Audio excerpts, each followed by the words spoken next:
Um, you can see that we have some folks out in Midland, Linda Hamlin and Wendy Leonard in Longview, a lot of folks in the Valley, and all over the state, and we really appreciate you joining us. And like I said, I'm not going to go through the list of everybody, but you will be sent a list, an attendee list after this. Make sure your name is on it so you are counted as attending this call. But I am, like I said, going to do a roll call of those that are on the governance committee to make sure that we can take a vote. So I'm going to go ahead and go through that list right now. Do we have Christina Folsom on the line? If I call your name, if you don't mind writing in and letting me know you're here, I would appreciate that. Carol Gresham, can you let me know if you're here? I don't see your name. Okay. Oh, sorry, you are here. Thank you for joining us. Kelly Stallings, I know, is not here. Sandra Moore, are you here? Yes, thank you, Sandra. Jennifer Laurent, are you joining us today? And yes, you are. Thank you. And Tracy Sepulvedo?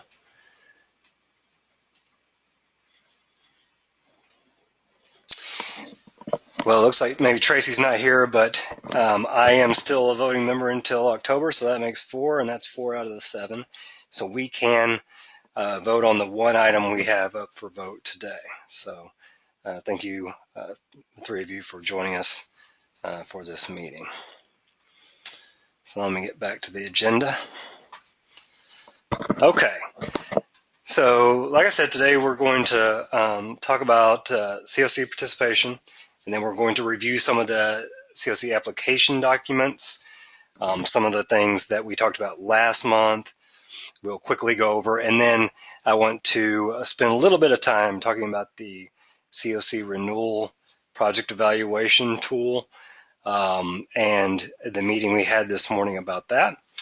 And then I'm going to hand it off to Mary, and she's going to talk about some COC governance items. She's going to go over what is a local homeless coalition and point out where we are on our governance timeline so far this year, and show that she's going to show that we have actually made progress on some of our goals and what to look forward to for the remainder of the year. Okay, COC participation. We recently submitted data to HUD as part of our housing inventory chart update and our point-in-time report for 2015. You may have been receiving calls from us, or folks that work in your agency may have been getting these calls in which we were asking for an update on your housing inventory. For example, we were asking for an update on the number of beds that you had for certain programs, and an update of who was staying in those beds and how many people that were there on the night of January 22nd. Well, we used all that data for a report that was due to HUD on May 15th, and we did submit that report, and I wanted to show that to you. And here is that report. We turned in the report to HUD on the 15th, and on that report there were around 10,000 people that we reported as homeless on the night of the point in time for 2015. After we turned it in, we started noticing some issues with the data. So we asked HUD if they would open it back up for us so we could revise the data and resubmit. So they did give us that opportunity. Unfortunately, they set the deadline for today. Lindsay has been working furiously on getting all of the data in and ready for submission later after this call. And so we will resubmit the data, and it's going to be For a lesser amount of people, it's probably going to, the number is probably going to end up around 7,000 for total point in time for 2015. So when we get that report finalized and submitted, we'll pull down the PDF copies of that and we will submit that to you.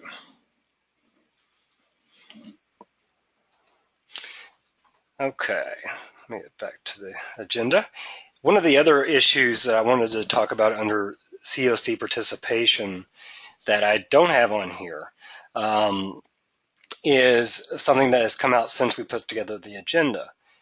HUD has made available to the Balance of State, specifically, a Sharpening Your COC Program Skills question and answer session. This is a webinar that HUD is offering states and regional HUD community planning and development offices in place of the annual startup conferences. So we worked with HUD to get one that was specific to the Texas Balance of State, and we sent out the invitation to this last week. I sent ours out, I think, Friday afternoon. I believe the San Antonio office sent one out a day before, but you all should have received this by now, or at least those of you who have Continuum of Care grant funding should have received this by now. So I would encourage you to go ahead and sign up to be a part of this webinar and participate in this. There will be consultants who work real closely on HUD issues that are leading this training, and they will be able to answer a lot of the detailed questions that you might have. I have been told that a lot of the session will be dedicated to rental assistance and leasing and some of the nuances about those programs. So if you run one of those programs, it's probably really important that you attend. They also will be talking about strategies for finding information on the HUD Exchange website, which if you've ever visited that, you would find useful. If you would find strategies for searching that useful, I would think. So that's two of the things they're going to provide, but they will be presenting other issues on other items, and they will be available to answer your questions on anything COC related. So please sign up. And I know that some regional CPD offices, the ones in San Antonio, Fort Worth, and Houston, I'm sorry, CPD is Community Planning and Development. Some of those offices are saying that they're requiring the COC grantees that are managed through their office to attend. So you should really sign up and attend these webinars. It's just really one webinar, and it's really covering just a finite amount of material, but it's very important. Any questions about that or about the HDX report?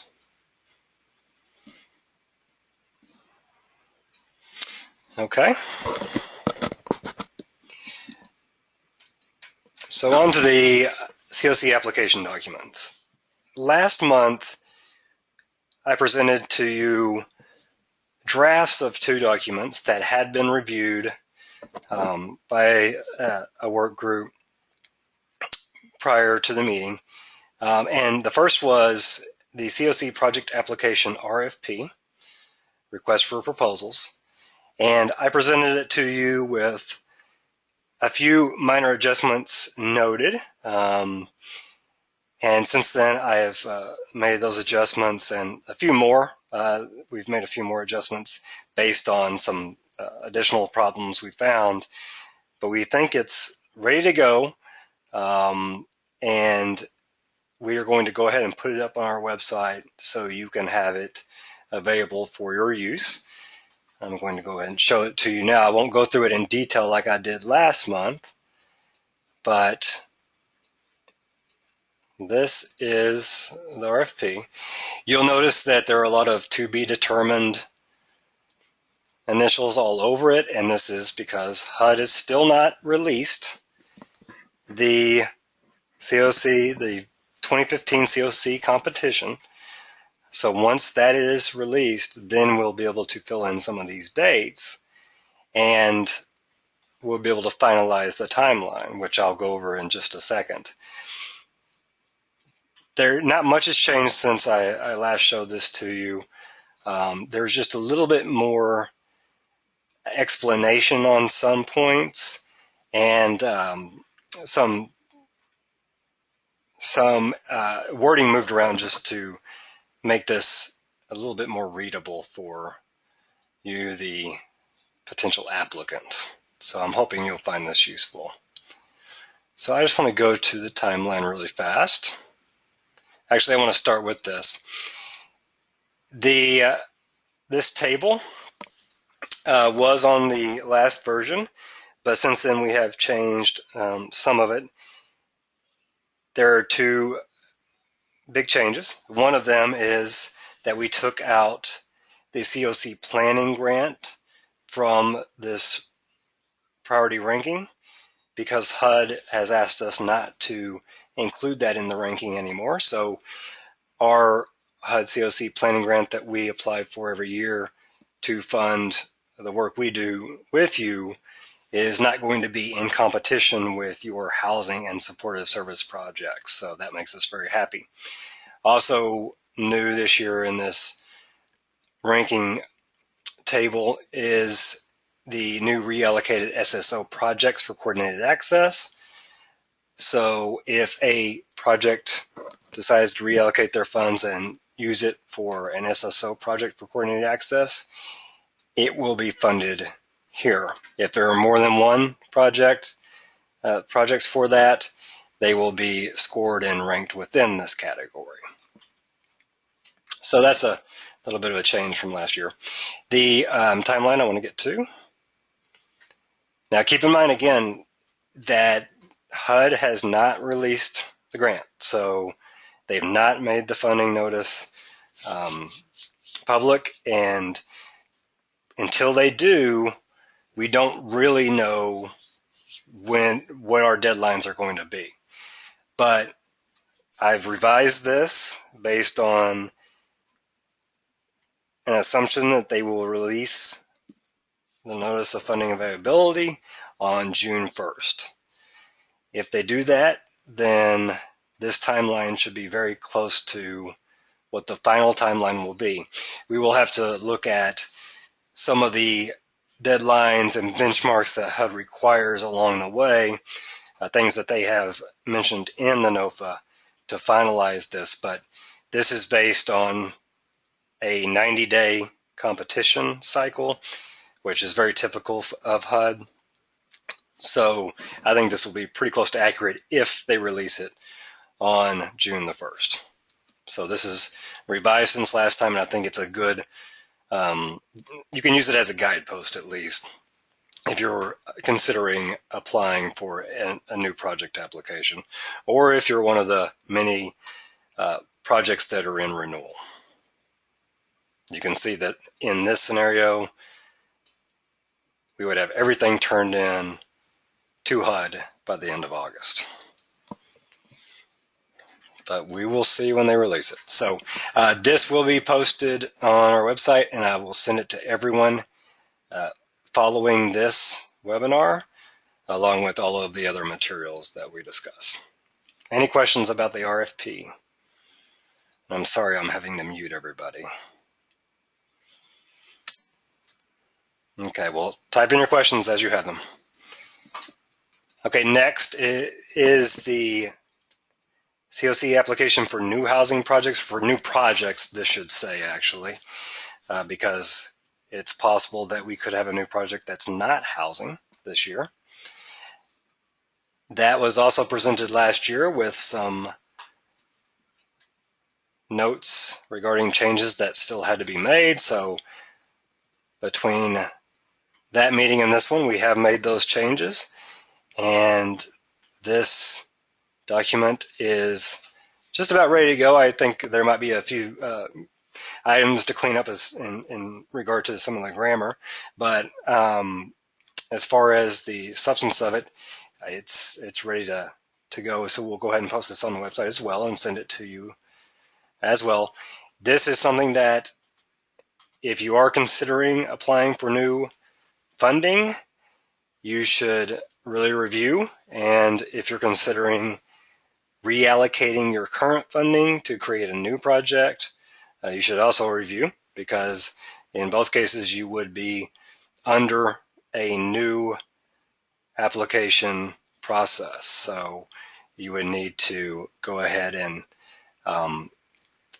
start putting together all of your grant materials, your application materials, as this document outlines. Okay, I have a question that's come in. So this is from Del Ferris with Spindletop Center in Beaumont. And he asks, so we first submit our request through the online eSNAPS form and then create a PDF file of the request and email you the PDF file. Okay, so what he's asking is how do you submit your COC application? And I'll tell you, for renewal applicants, what you do, well, one of the many things that you send to us, I'm sorry, not one of the many, one of the 5 things you send to us is your project application that you complete in eSNAPS. That's for renewal applicants. So you do complete everything in eSNAPS. You save the PDF file in that system, and you send that PDF along with 4 other pieces of information to us for review. And that's under the renewal evaluation process, which I'll go over after this. For new applicants, you complete this questionnaire, this application, and so you can go ahead and get started on it even before HUD releases their NOFA. Now, if you've ever been in eSNAPS and filled out a project application in there, you'll notice that the questions here are nearly identical to the questions that you'll see in eSNAPS, and that's on purpose. The reason for that is so an agency can go ahead and get started using this form, and that will give them a head start for filling out all of their information on eSNAPS. Now, in Dell's case, they may be applying for a new permanent supportive housing project. He should get this and start filling in all the information and starting to gather the documentation that they will need to have, but then also sign up in the eSNAPS and start getting set up there and perhaps filling out the project application there as well. It's just going to be helpful to get this done and submitted to THN as early as possible so we can give you feedback before you really get into the meat of the eSNAPS application. So these questions are almost exactly like what you see in eSNAPS, and it is a long questionnaire, but it is something that will prepare you for your work in eSNAPS. And it has been updated a little bit since last month, but really it's just been updated with things like, let's see, I'll get to the budget. So you have like a footnote here that's related to supportive service projects for coordinated access. So we have information that's been added to this that will be in regard to any agency that is applying and using reallocated funds for an SSO project. SSO is Supportive Service Only Project for Coordinated Access. So I think this is about ready to go, and we'll put that on the website and also send that to you. Both this form, this application, and the RFP were both reviewed and voted on last month, so they've already been approved. We just had to make a few minor edits before posting everything. Any other questions about either the RFP or the new application? Okay, we do have a question that's come in. Amanda Dolman from Corpus.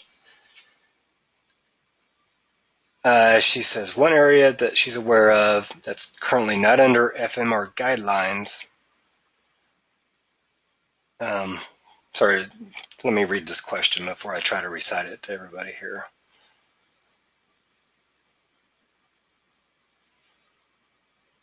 Okay, yeah, what she's asking is about FMR rates, fair market rates for certain areas. If you can't find that data with what HUD has provided through the HUD user website, get in touch with us and we will try to locate that information for you. And if there is any problems identifying exactly what the FMR rate is, what the fair market rate is for certain areas, and we can't find it on any of the materials HUD has given us, we will ask HUD through the Ask a Question portal. So hopefully that works for you, Amanda.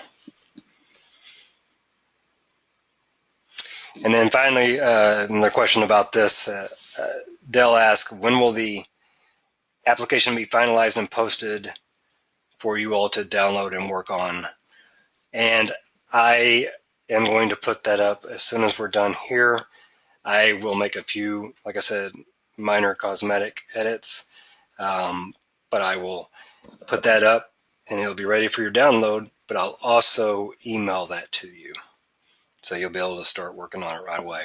I'll keep it in the Word format so it's easy for you, or I'll send it to you in the Word format so it's easy for you to work off of. Any other questions about those two documents? Okay.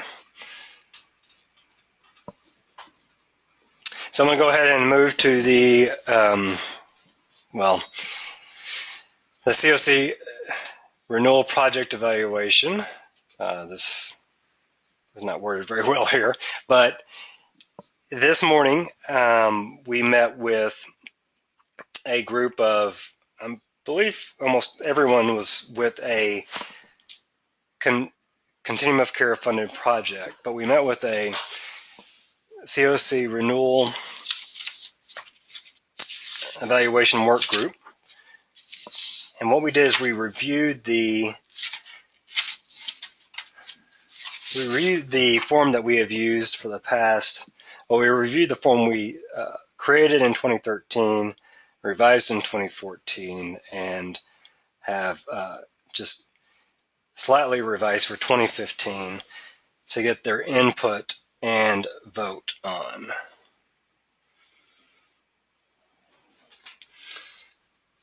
So let me show you that.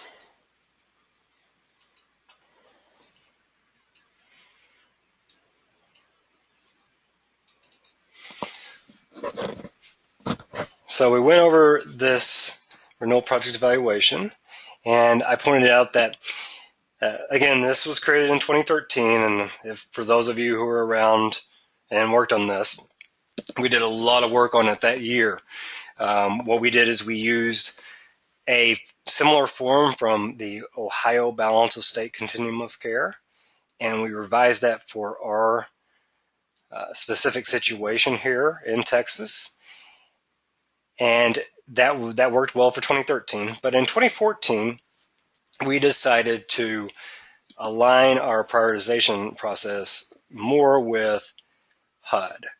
So we reconvened as a work group and revised this form so that it would align more with HUD. And that is primarily in regard to the ranking process and ranking within project categories. And I'll get into that in a second.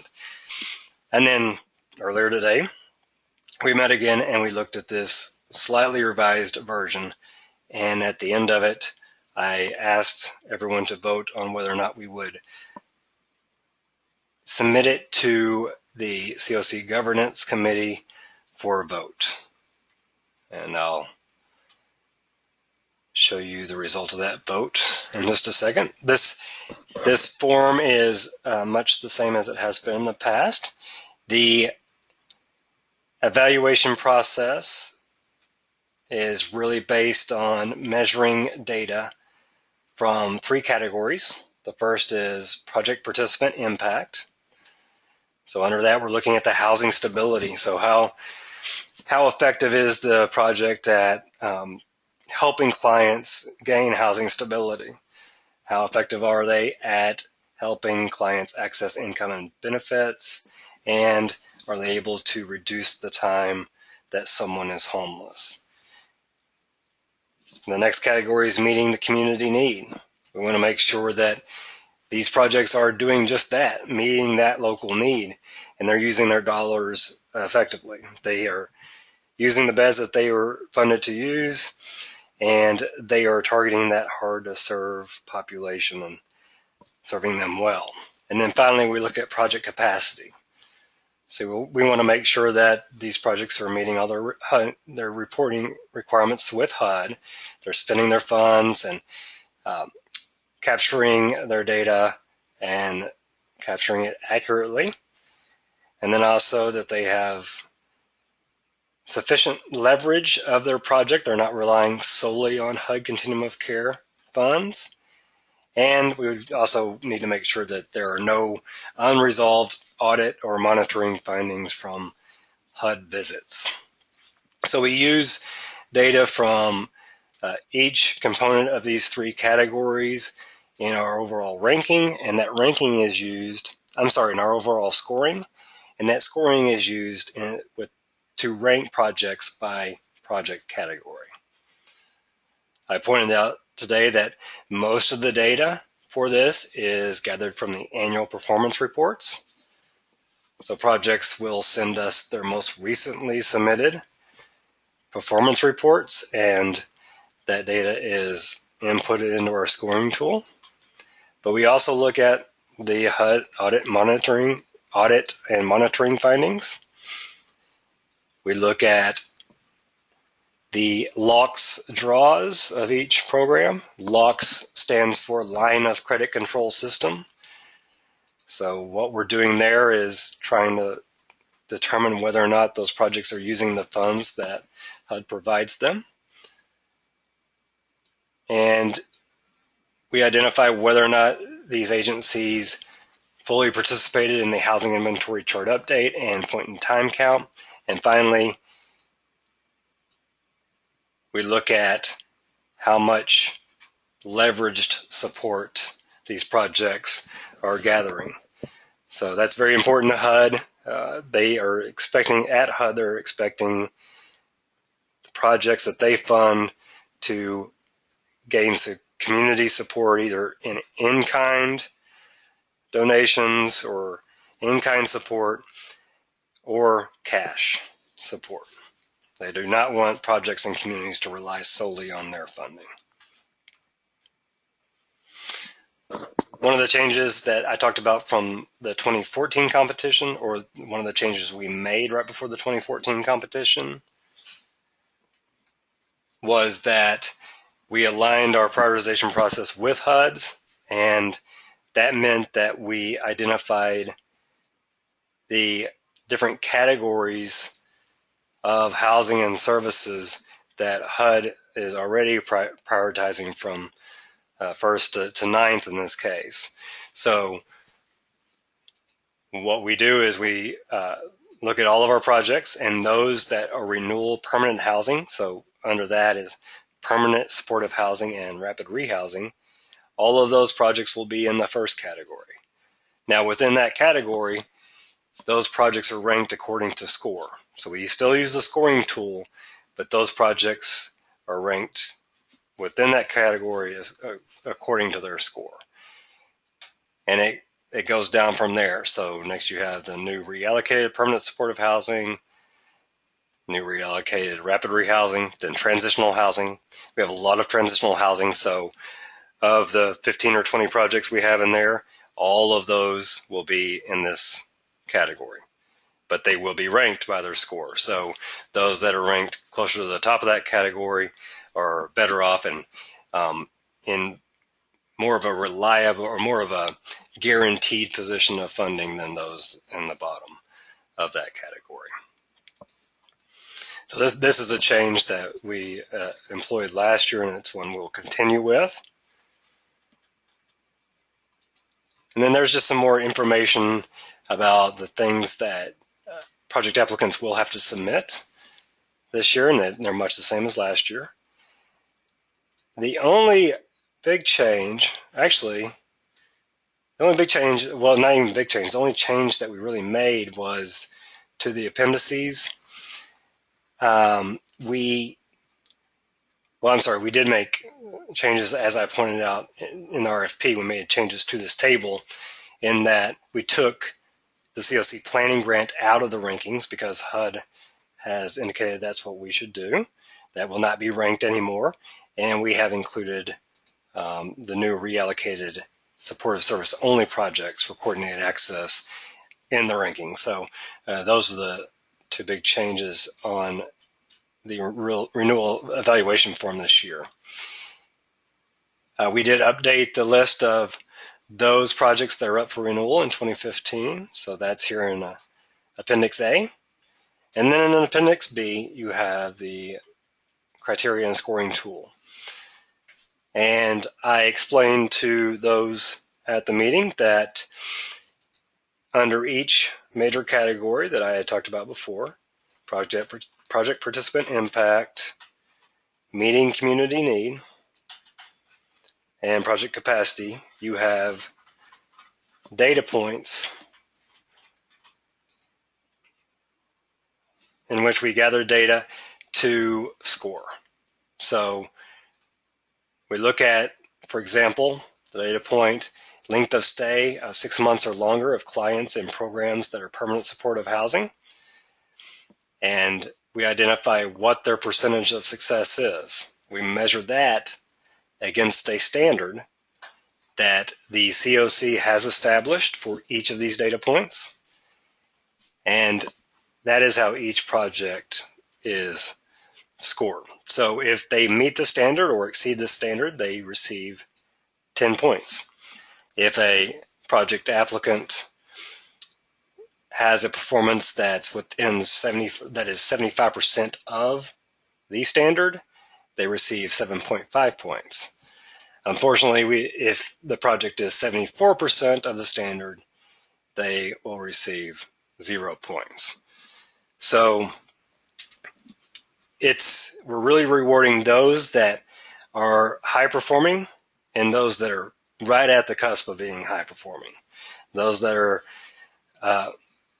medium performing or lower performing, those are the ones that do not get the points. So it's a pretty competitive process, but we found that it's pretty fair with the projects that we've ranked in the past. So you can read a lot of the detail in here when you receive this form and the scoring tool. The scoring tool is completed with TH and staff's help and our renewal evaluation committee. And ultimately, that committee is the one that establishes the final scores for each project and uses that for the final ranking. That final ranking is then presented to the COC Governance Committee, and that Governance Committee will decide whether or not to approve that final ranking. So until that is done, nothing is submitted to HUD.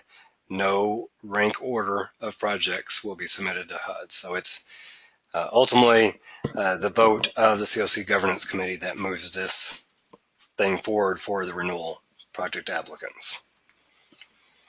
So any questions about this form?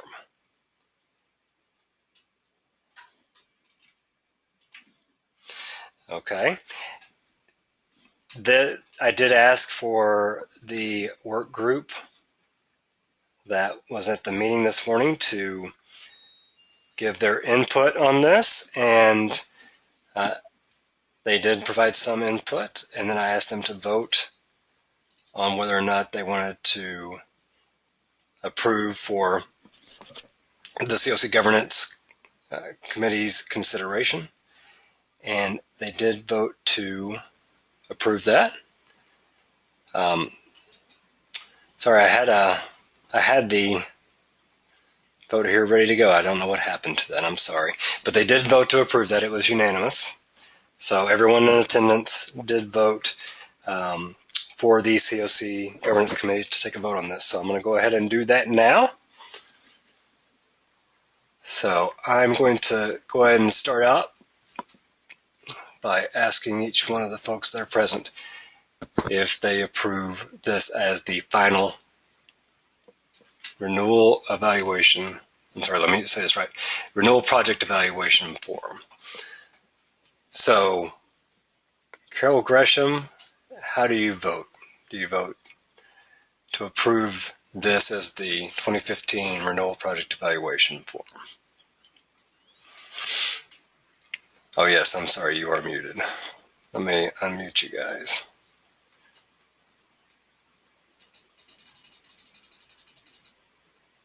Okay, and Carol,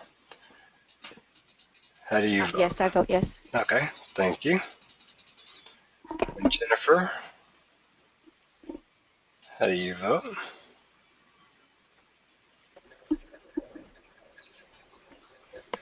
Well, we're waiting on Jennifer. Oh, Jennifer's mic is not working. She typed in, she voted to approve. And then finally, Sandra, how do you vote? Yes. Okay, thank you. Oh, and Tracy has joined us, so Tracy votes yes, and then I vote yes, so that's 5. We only needed 4, so we have voted to make this renewal project evaluation final. I will post that along with the RFP and the new project application to our website, and I will submit all of that to you via email later today. Thank you. Okay, so that's everything to do with the COC application documents. We're next going to go to COC governance, and I'm going to hand this off to Mary. She's going to talk about what a local homeless coalition is and then give us an update on the governance timeline. So you're unmuted, Mary. Great, thanks. Hello, everyone. I do have the document ready to go. If you'll switch over screen control.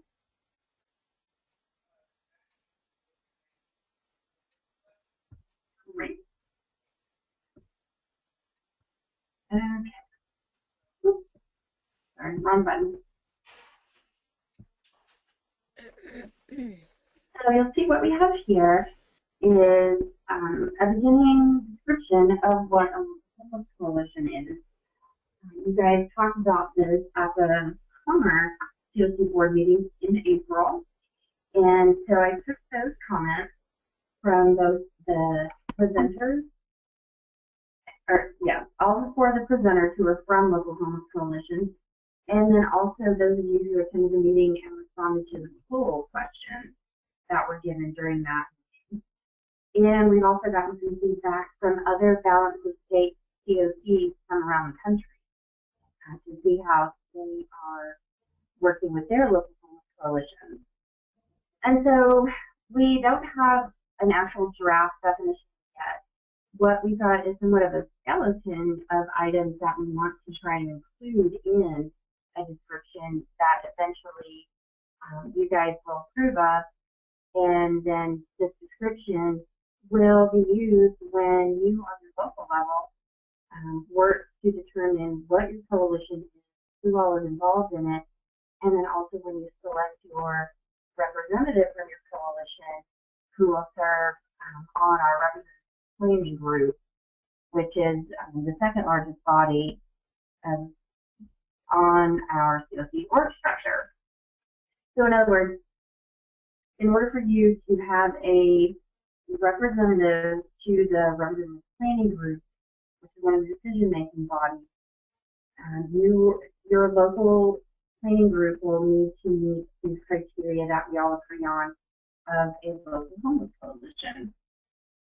So I briefly just started here with a local homeless coalition is a group of people who meet regularly to plan and coordinate housing and services, strategically use resources, evaluate performance, and conduct education to prevent and end homelessness. And a local homeless coalition, in many cases, is like a mini continuum of care. So we might consider adding some of the specific requirements that HUD has for continuum of care that we want to be doing not only on the COC level, but we want you to be doing, and you all want to be doing in your local coalition. So, just starting out with a little description of what a homeless coalition is. Then we get into more details. You'll see here everything from what might we call these groups. I know not all of you call your coalitions. They may be called a regional committee or a planning body or a subcommittee of another planning group. So we will all agree on what it needs to be. The next big section is governance. You'll see this looks very much like what our overall COC governance looks like. You'll have a representative, or you'll be able to have a representative to the planning group. And I just realized I did not include, you may in fact be able to have two. One rep who is currently or formerly homeless person.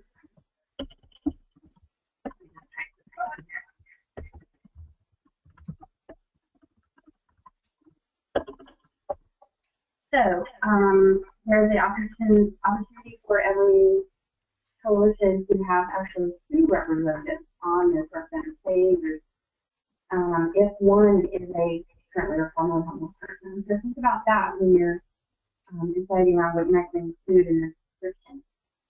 Also, we want to make sure that on your local homeless coalition, you're going to have a committee called the Coordinated Access Transition Team, or CAT. And all of our 7 pilot communities that we're currently working with to implement coordinated access have already set up their CAT team.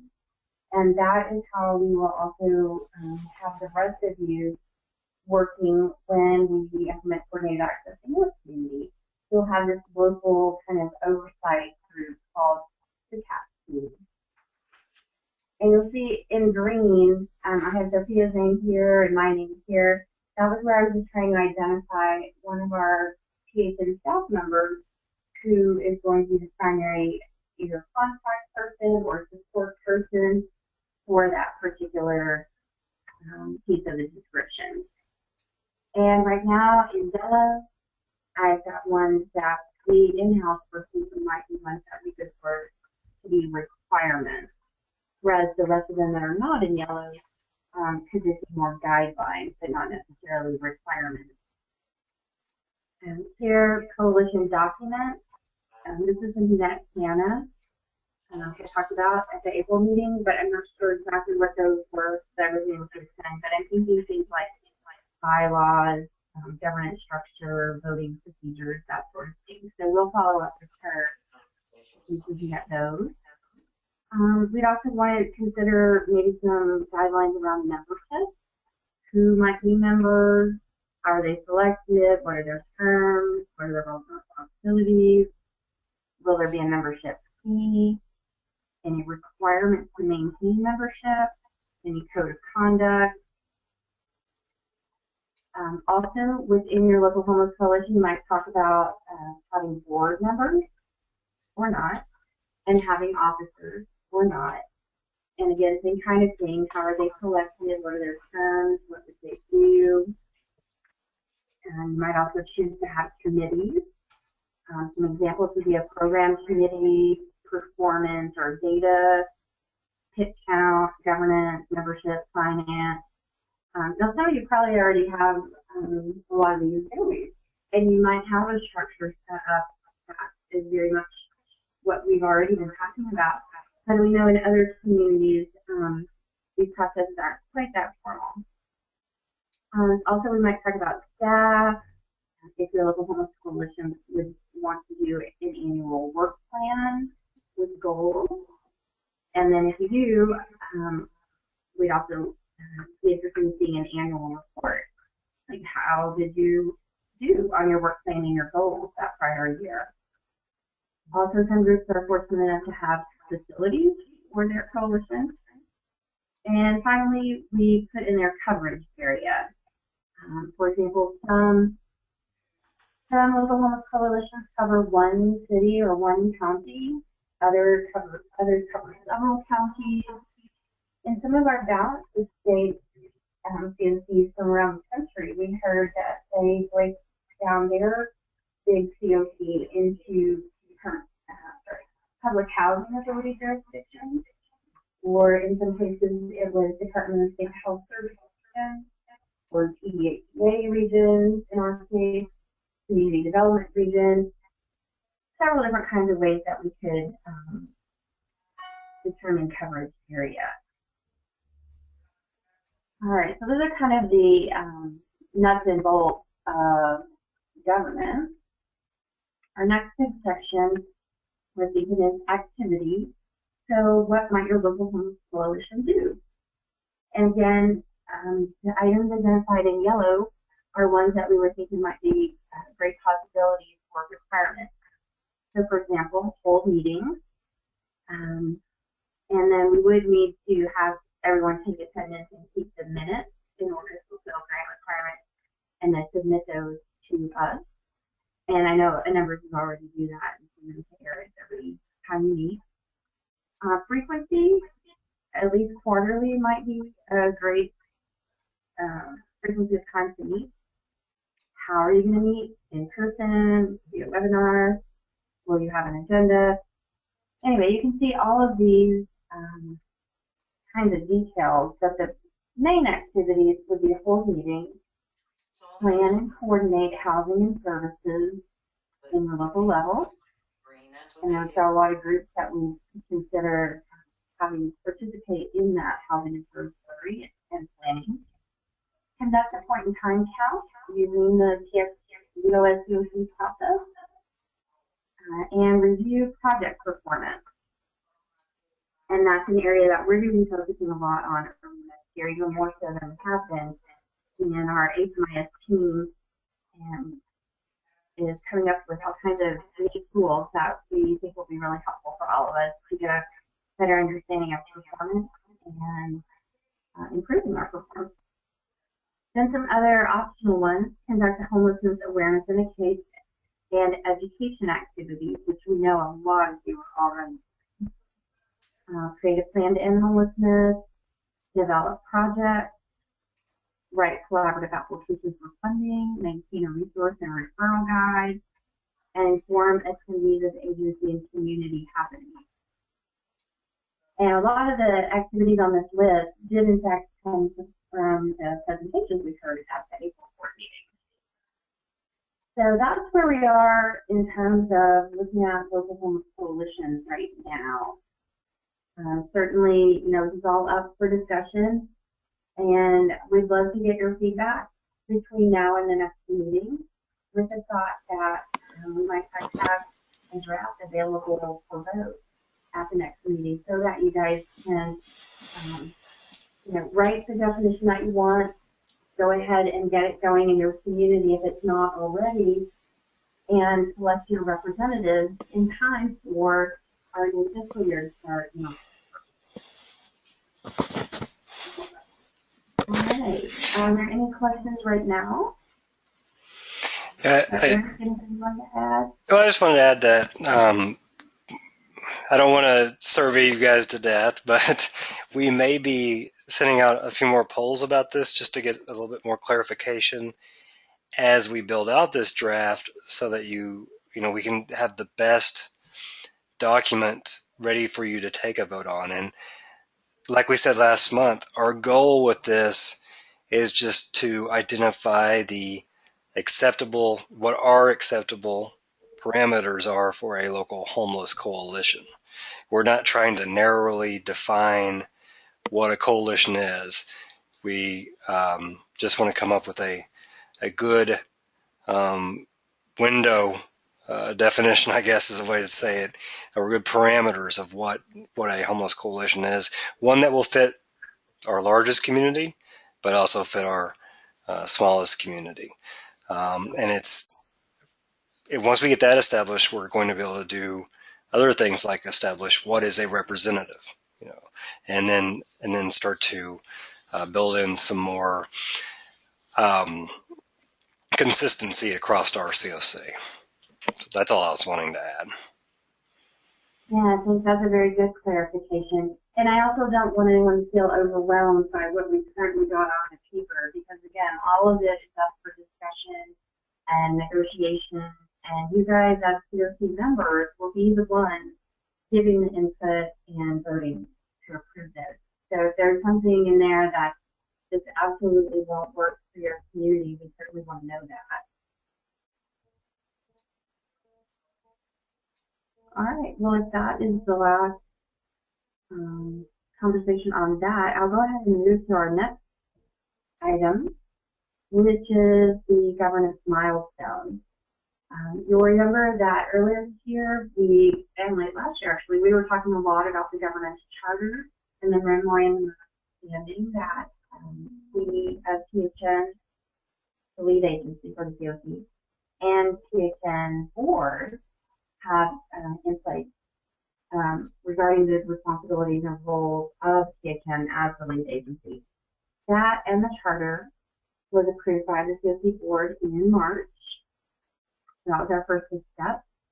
Our next one is what we've been working on in May. Again, this definition of coalition. And hopefully we will finalize that again by the time we have our next COC board meeting, which is June 24th. Then we will be asking you all to select your representative, and we'll be collecting the names of the contact information of those official representatives. And also in June or July, we will work with you to propose a process for selecting the COC board members. Which members of the COC are we going to, what process are we going to use to select those board members for the upcoming year, which starts in October? And so certainly we want to just create an opportunity for you all to have input and design that process for yourselves, but we'll facilitate it. And then that board, technical board members, will be the decision makers for the next year. But we don't have a process right now for selecting them, so we'll draft one. And then again, they will be elected and sit down here in October at the fall general membership meeting. That's our second of 2 required general membership meetings that every COC must hold per year. From July through September, we will actually carry out the process of selecting those board members, which we're assuming is going to include something along the lines of getting candidates, preparing biographical information, and then doing the mechanics of preparing for a vote. Our new fiscal year starts in September, and again, we will have the actual vote to elect board members at the October meeting, and their terms will start immediately, and they will end at the following September 30th of 2016. So those are our big milestones from a governance perspective that we're working on. And so we just kind of wanted you to know the timeline that we have in mind to accomplish our next step toward getting fully compliant from a governance perspective and up to see where our COC is required to be by habit. Any questions on that?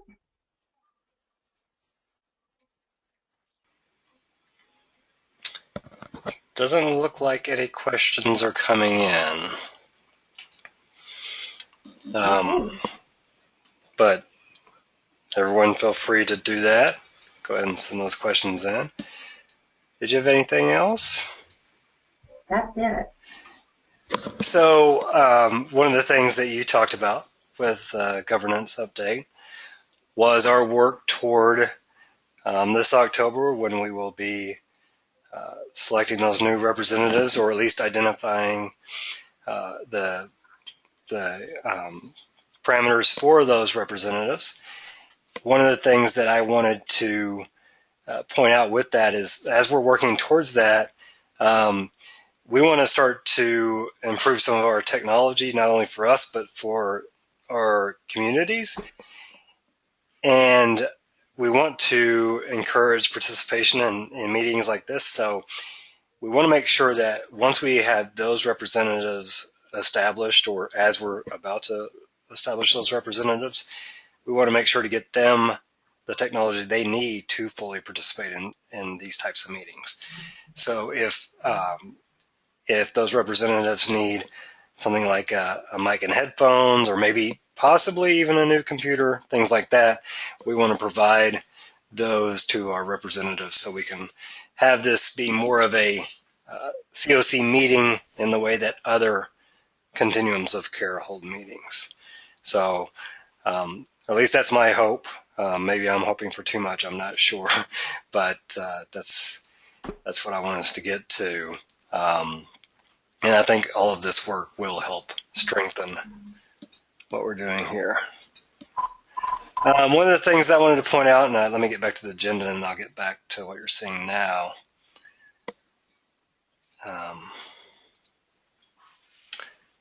Sorry, I'm not sure where my agenda went, but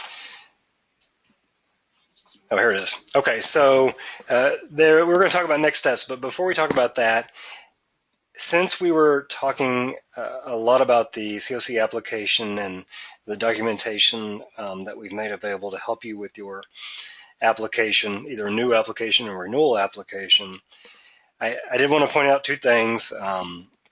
Mary actually had pointed them out earlier, and I just caught them.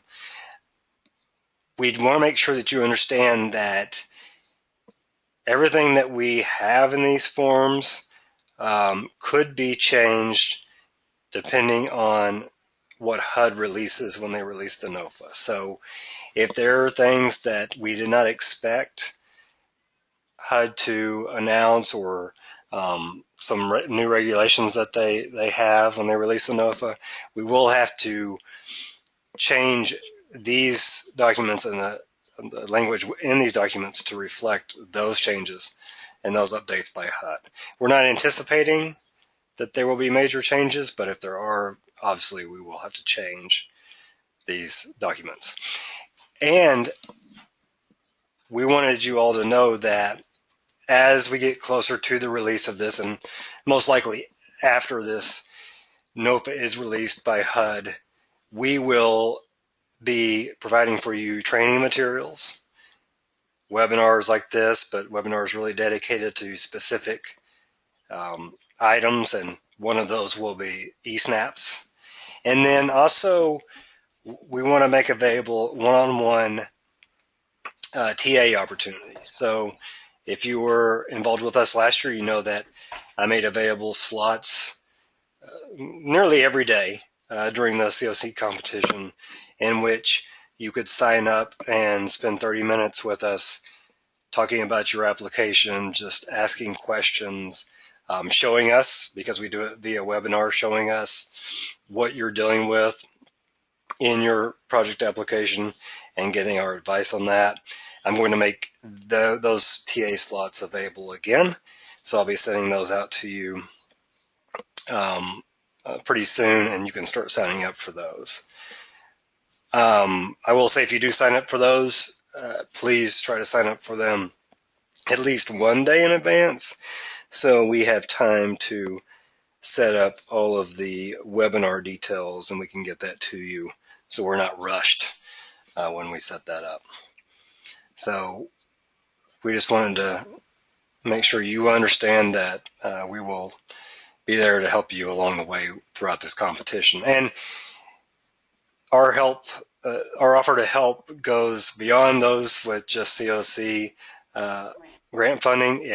It also extends to the rest of you, and we will definitely help you with whatever we can in your applications, your funding requests, your program setup, whatever it is that you need help with. So please ask us for that help as much as you need. Okay, so next steps. Our next meeting will be June 24th, and like Mary said, hopefully we'll have some type of draft definition or description of what a local homeless coalition is that you can vote on. And I'm sure there will be a lot of items related to the COC application by that time. And one of the items may be the RFP and the update on the timeline because they haven't released it. But I'm thinking that by that point we will be in the middle of the application process, so that will probably be a big topic of that meeting. So look forward to that, and please join us for that. And I do not have anything else on the agenda today. So this has been a pretty quick meeting, 1 hour. But I will stick around for any questions you might have. But if you don't have any, thanks for joining us, and go ahead and get back to your busy day and busy week, and have a great close out to your May. Thank you all for joining us. Thanks, everyone. Goodbye. See you next month.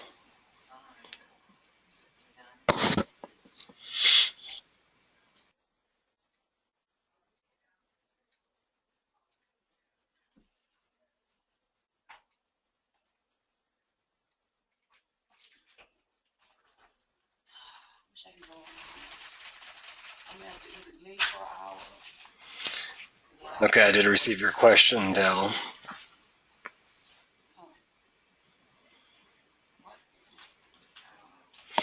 You do not have to submit everything in Word before you start entering everything in eSnaps, but please do not submit it to HUD in eSnaps until we've reviewed everything.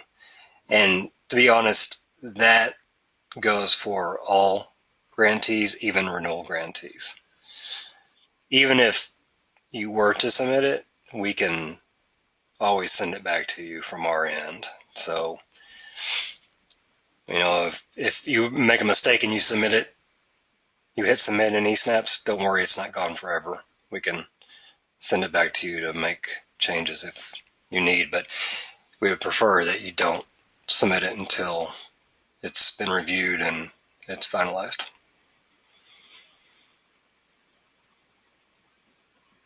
Yes, and that does open the opportunity for you to revise and edit as needed.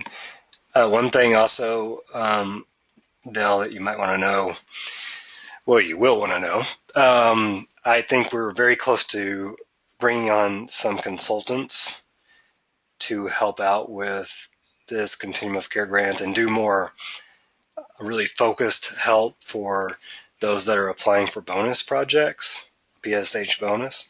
I've already mentioned your agency to them, so if we can work out a contract with them, they will likely be offering to help you. So I will keep you informed about that, and you'll know very soon whether or not we have in fact contracted with them, probably by the end of the week. And so don't be surprised if you are contacted by Friday by someone. And these aren't just, these are really folks that are really good at doing what they do and really good at continuum of care applications.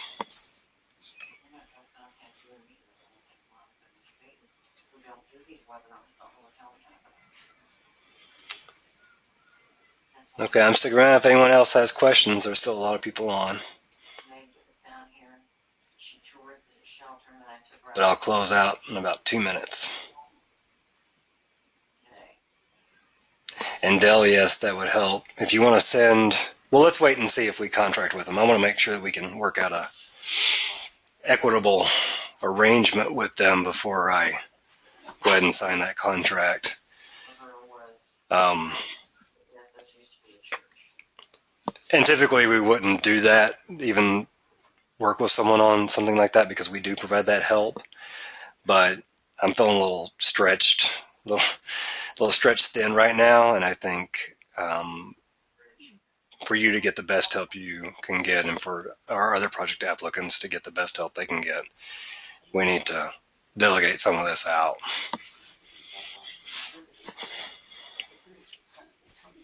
And yes, you're right, I do have your past submissions, so I will share that with them if we do go ahead and move forward.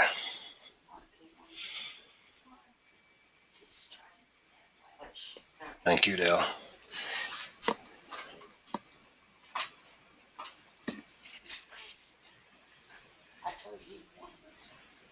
Yes, you will have, Jamie, you will have access to everything that we presented here. I am going to make a few, like I said, cosmetic changes, but I will submit it all. And what I think I'll do is just submit you all the materials that we used today before I even put together the notes, so you don't have to wait. And then you'll get everything again when I send the notes. And that'll probably be at least a week from now. I never can seem to get those done right after the meeting. So you'll receive those really soon. All right, y'all, if you don't have anything else, I'm going to log off. I'll stick around for about one more minute. There's just a lot of folks on still.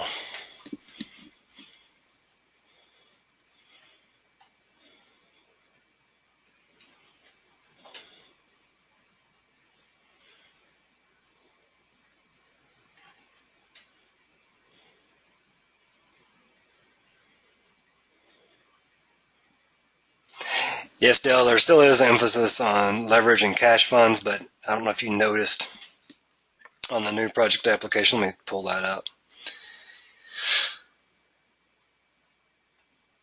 Look, cash match is not required of leasing projects. You know what? Let me just unmute you. You're unmuted now. I don't know why I didn't think about that before.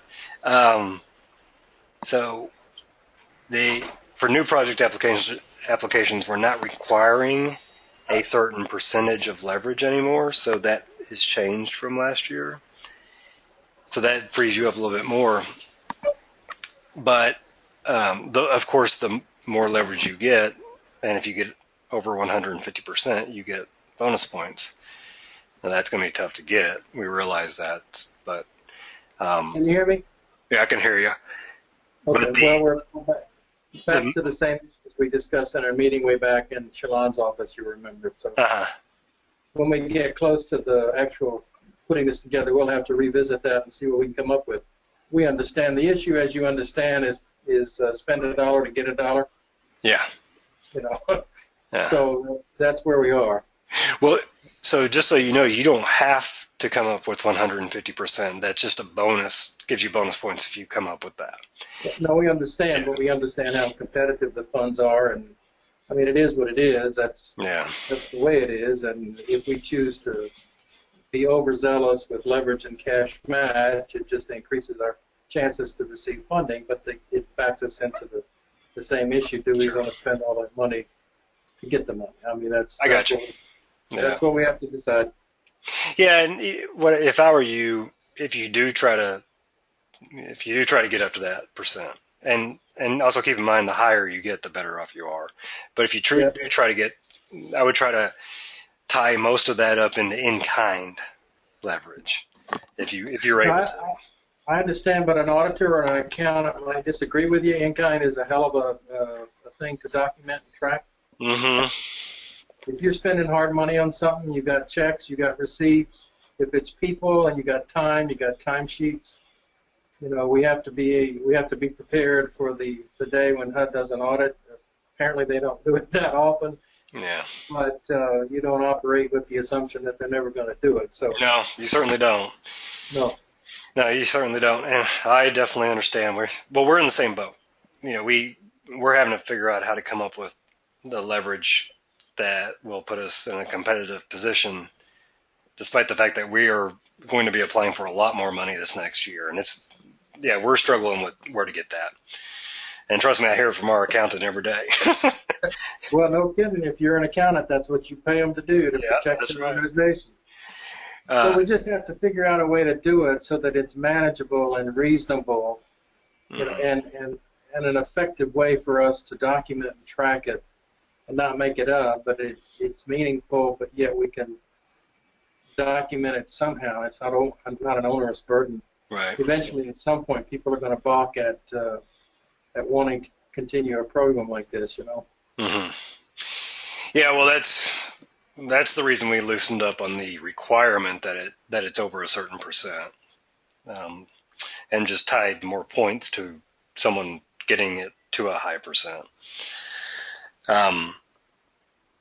So well, the project, again, as we've talked about, would meet that permanent supported housing bonus criteria, so that helps. Yeah. And you don't know if you're going to have more than one or two of these, you think, probably? I think we will only be able to submit one if it's anything like last year. Okay. But then we're competing across the country, right, with other permanent supported housing bonus. That's true. From other continuums. That is true. Okay, we understand. Yeah, and that's really, I know when you're looking at it from that perspective, because you realize that it's very likely that your agency will be the only agency that applies for this new bonus money in this competition, or at least that's what it looks like so far. So it's very likely that you'll be the number one application out of the Texas Balance of State. But then you have that added level of competition, and I think that's probably what you're thinking about, and that's competing against LA and Boise, Idaho, and Knoxville, Tennessee. Of course. So, yeah. Yeah, but we got to get in there and take our swings and see if we can actually make contact, because we haven't even tried that. So I'm really glad that you guys are considering it. Well, we're seriously considering it. We've been trying for many years, as you recall, and as I understand it, if they don't make